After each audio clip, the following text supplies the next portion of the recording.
Well, we are now being joined to have a quick chat on what's really happening in this matter by Dr. Anthony Aziegbemi, who's the Edo State Chairman of People's Democratic Party. Good morning. Good morning, and Happy New Year to you.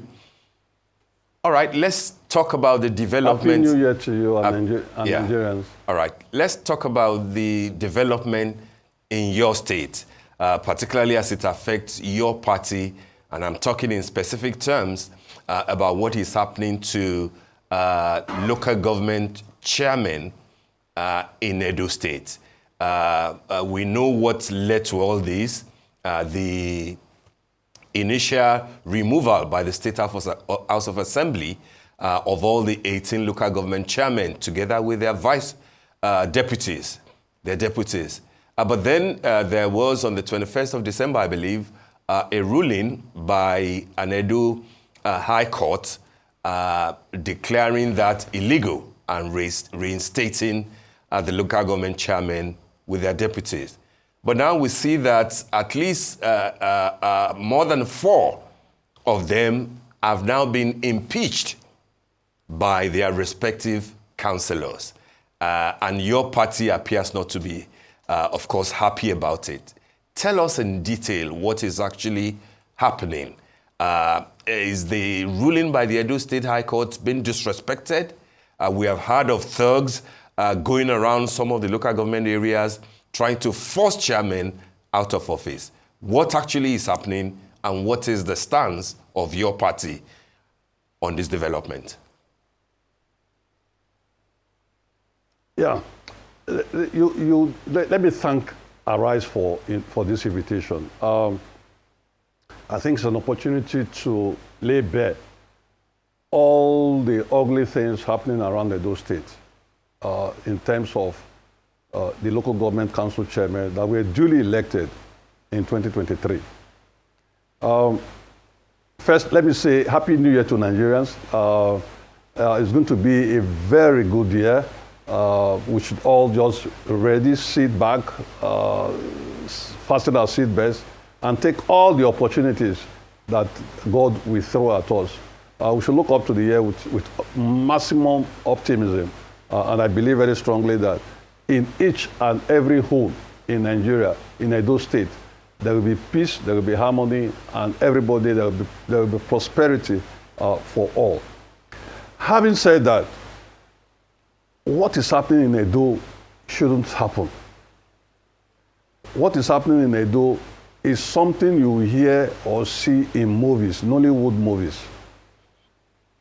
First, the whole thing started when the governor wrote a letter to the House of Assembly asking for the House of Assembly to dissolve the elected council chairmen and their deputies in line with Section 10(1) of the 2000 Edo State Local Government Law, 2022 as amended.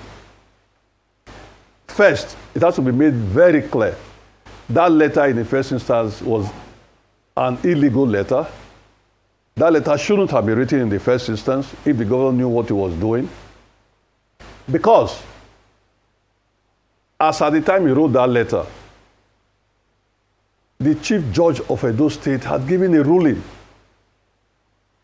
that Section 10(1) of the Edo State Local Government Law has been annulled and repealed by the judgment of the Supreme Court. So he had no business writing that letter in the first instance. Having written that letter, the letter got to the House of Assembly. The Assembly, in their own naivety, I would say, didn't rely on that section that he premised his letter on. They relied on Section 20, which talks about suspension. It is after that resolution by the House of Assembly that all hell have been let loose in Edo State. And we need to draw the attention of Nigerians to this. That you cannot dissolve the local government councils because they were elected by people, by Edo citizens. You cannot. The Supreme Court has said so. The Attorney General of the Federation has said so. The Chief Judge of Edo State has said so. Even after the suspension, the council chairman went back to the court. And a judge in Edo State, High Court 2, Honorable Justice F.A. Ikpomba, set aside the suspension, the illegal suspension done by the House of Assembly. You would have thought that everybody that has some level of conscience, of sense in him, will stop at that. But no, even after the High Court judge has given his judgment, in fact, that was when the whole thing now snowballed into what we are now witnessing in Edo State, where one councillor, two councillors, led by the police and the DSS, will go into a council hall and say they have impeached a local government, an elected local government chairman. I've never seen such a thing before in my life. Well, despite... As if Section 19 of the 2000 Edo State local government law stipulates exactly how a local government council chairman and his vice can be impeached. It's a process. It's just like impeaching the governor of a state. You cannot do it within 1 hour. It's impossible. It's unlawful. It's unconstitutional. It's a process. You have to have 2/3 signing into a petition that the chairman and the vice have committed, in the opinion of the petitioner, gross misconduct. 2/3 members of the councillors must sign that petition, taken to the leader of the house. A panel needs to be set up. It's a process, just as I said, just like impeaching the governor of a state or the president of the country. So, for us as a party, we think that there has never been any impeachment in this state. All the council chairmen that we elected and their vice, as far as we are concerned, they are still on their seats. We have directed that they should go back to their offices. Nobody has impeached them. We are taking remedies. We're going to charge some people for contempt to court. Because we cannot allow this, we cannot allow this blazing act of illegality to happen in our dear state. So we just think that the Nigerians should be aware of what is happening in Edo State. We think that what is happening, all the fingers point to the governor of the state, Monday Okpebholo, who has decided to disregard court judgments, to disrespect court judgments, to think that he can just wake up one morning and say, I want this to happen, and it will happen. And we are telling him it will never happen in Edo State. We have to, this is a state, this is a country of the rule of law. All right, then. Thank you for your submissions. But despite the Edo State High Court's ruling, of course, reinstating the suspended chairman and deputies, I'd like to ask why you think the state government continues to pursue for their removal. Does this in itself indicate a disregard for judicial authority?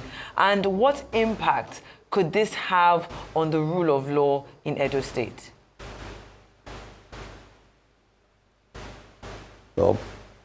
Clearly, this is a clear-cut case of total disregard, total disrespect, total disobedience to court judgments, to the rule of law.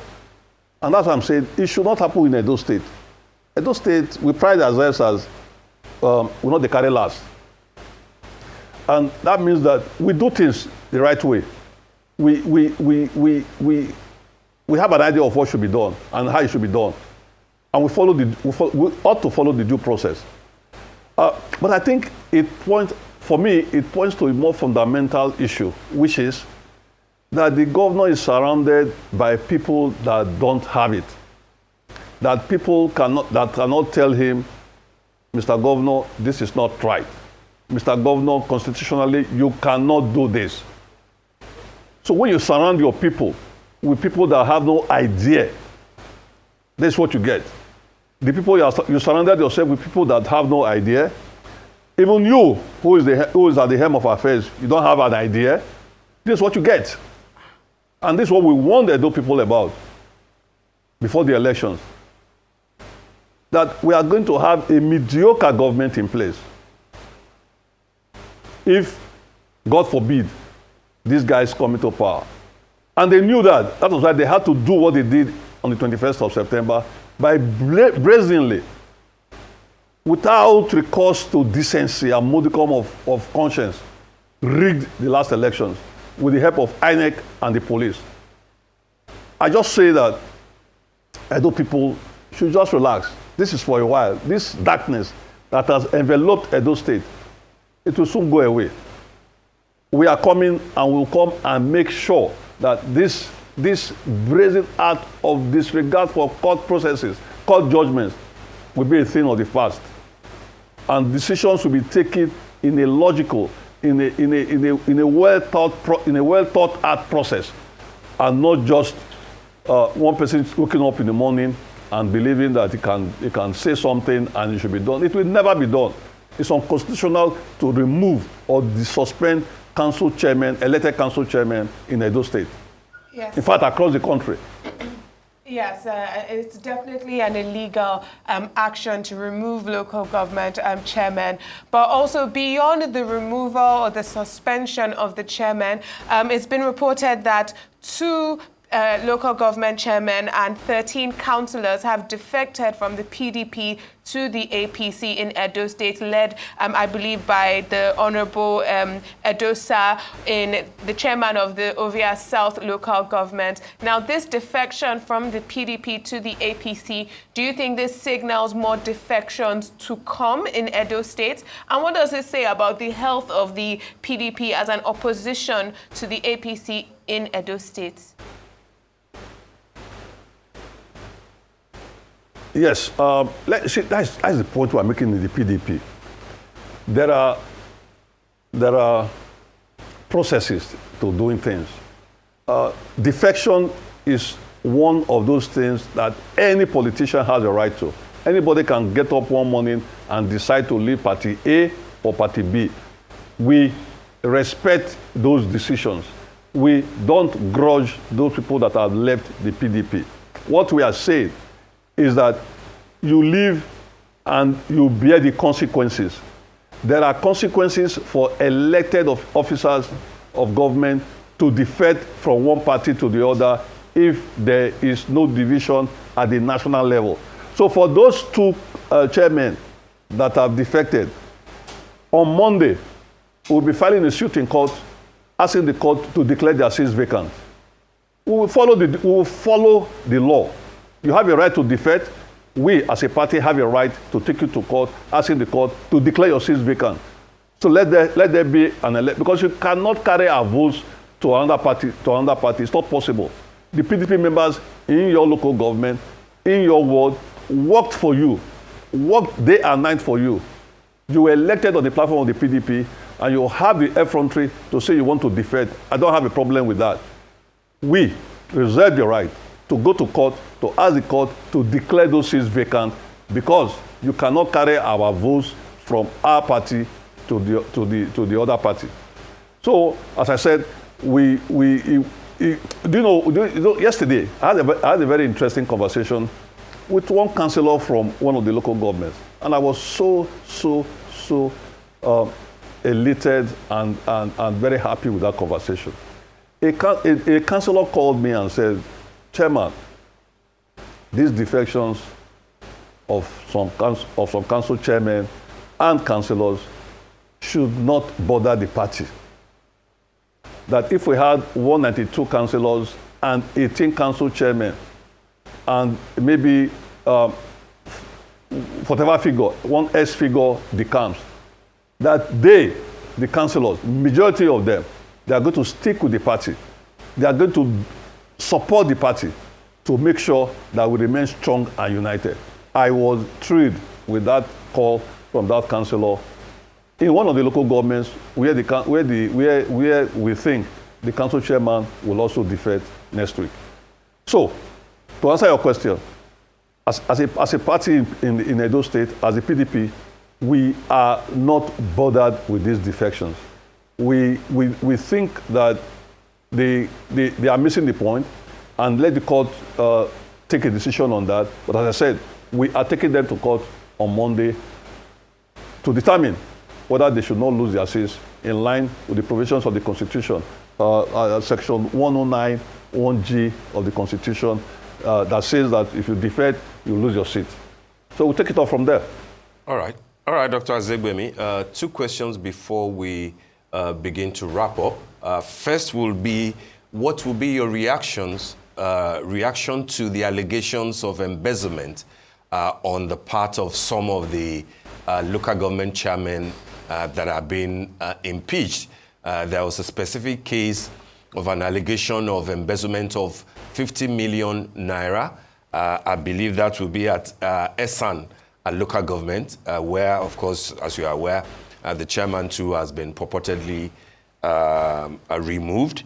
What would be your reaction to that? Yes, it might be illegal in the manner that the chairmen are being removed, but then if there are infractions, particularly financial infractions and allegations of embezzlement, what is your party doing about that? And then secondly, what do you attribute this seeming desperation to on the part of the APC, or shall we say on the part of the state governor, in trying to remove all the local government chairmen that are of the PDP party?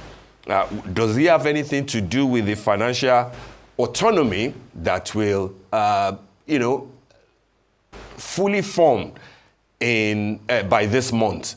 Monies will now be paid directly, to the local government coffers. Could that be the reason why the governor is desperate to have his own men at the helm of affairs of the local government areas in Edo State? Wow, I couldn't have said this better than you. You just hit the nail on the head. Number one, I accept the fact that infractions can happen at any level in government. But the point we are making, and I wish to draw the attention of Nigerians to this, is that there's a procedure in doing that. If there was an infraction, somebody embezzled money, misappropriated money, there's a process. Is the councillors must sit and have a petition taken to the Speaker of the House. If you don't want to do that, as the governor did, for whatever reason, he wrote to the EFCC to carry out an investigation. We don't have any problems at all with trying to investigate any infractions. What we are saying, you cannot say somebody embezzled 50 million today, and the next 1 hour you are impeaching the person. That is so dumb. It can't happen. Where was the panel? Who investigated? Did you ask him a question? Did he reply you? I mean, this is 21st century, for crying out loud. This is Edo State. Now, to your second question, I like the way you put it. The whole thing smacks of desperation. And I think the desperation stems from the fact that since the president has said that local government councils will get their money directly, they feel that they need to have a chunk of that pie. But my worry for Edo citizens is that they should forget about development at that tier of government, that these guys are voracious, they are insatiable, their appetites are insatiable. Nothing will happen at the local government councils if what the devilish plan they are planning takes place. So Edo people should just be ready.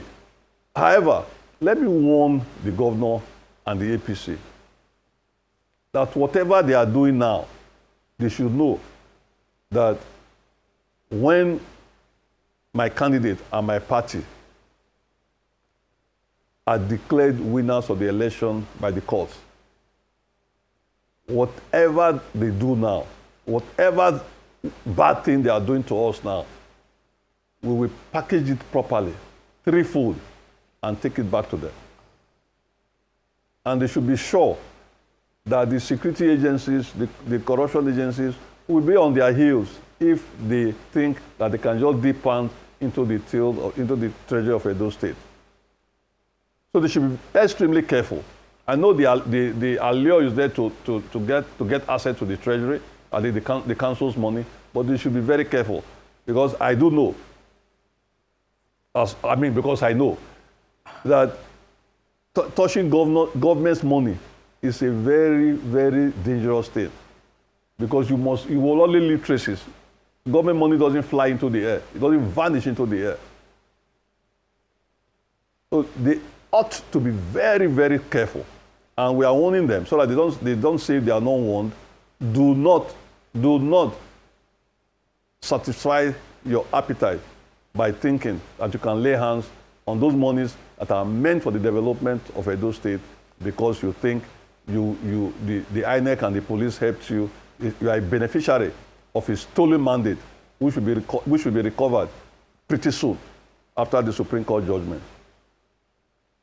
All right, then. So let's touch on, the impact that this in itself, this brouhaha, this back and forth is actually having on the governance in Edo State with the ongoing impeachments, the political infighting. How do you reckon that the crisis in itself is affecting the ability of the local governments to deliver in their essential services, what they've been, elected, put there to do? What's being done to reassure citizens and restore confidence in the local councils themselves? And just to hone on the point that you had made, talking about, the federal autonomy versus state actions, with the federal government emphasizing, just like Steve rightfully mentioned, the financial autonomy for these local government councils. Yes, we're continuing to see these impeachments appear to contravene that principle. How do you reconcile the federal directive with the actions of Edo State government? Do you believe that this is in itself a situation that exposes a larger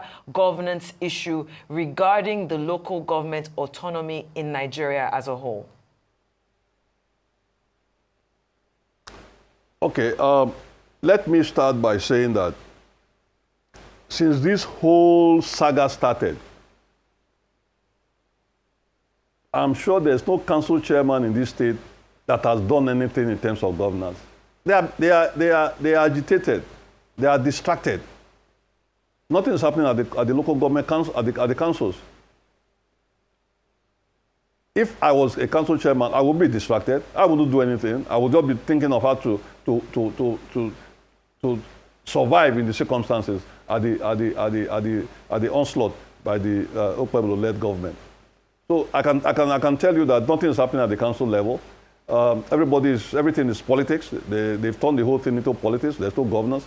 That's because of the illegal and the unconstitutional way that this APC-led government, this clueless APC-led government, is trying to take over the councils. As for, in spite of all the judgments that we have, the Supreme Court judgment that talks about autonomy for the local governments, the Attorney General of the Federation coming out to say the suspension was illegal, the Chief Judge of Edo State saying that the section the governor relied on to write the letter to the House Assembly has been repealed and annulled. The judgment of F.A. Kwamba saying that the suspension should not hold. The council chairman should be reinstated. Yet, and this is supposed to be an APC governor. This is supposed to be somebody who should link up with the federal government, because they are the center, to do the things that the president says they should do. So here you are with a governor, an APC governor, under an APC president, disobeying the president's directive, disobeying what the Supreme Court said, disobeying what the Attorney General of the Federation, who is an APC chieftain, said, disobeying what the Chief Judge of Edo State said. disobey what a judge in the High Court said about reinstating the illegally suspended council chairman. I think you are right. I think there's a fundamental issue, and that is the governor doesn't have what it takes to govern this state. He has no clue.